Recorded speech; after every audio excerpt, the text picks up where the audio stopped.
पांडे साहेब नमस्कार. हे काय लावलंय हो इकडे रोजच्या रोज काय लावलंय रोडवर? अरे लोक परेशान होऊन चालले तर लोक इथं.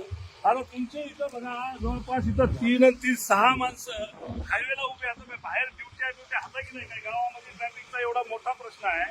ते सगळे तुम्ही इकडे लावले हायवेला. रोजच्या रोज लाखो रुपयाचे तुम्ही इथं ते लोकांपासून हे घ्यायला लागले. एक दिवस ठीक आहे, 2 दिवस ठीक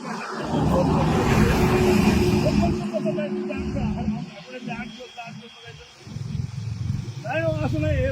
लोक इतकं हलकट बोलायला ना. लोक म्हणाले हे काय लावलंय म्हणायचे धंदा सगळा.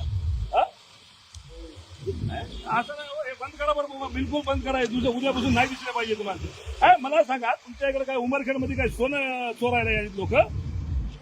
काय कशासाठी आहे मोहीम मला काय लक्षातच येईना. नाही बिलकुल बंद करून टाका साहेब. उद्यापासून तुमच्याकडे वाहन नाही दिसले पाहिजे मला बरं का. लय परेशान व्हायला लागले लोक. महाराष्ट्रात कुठं नाही आपल्याचीच आहे. काय पद्धत आहे?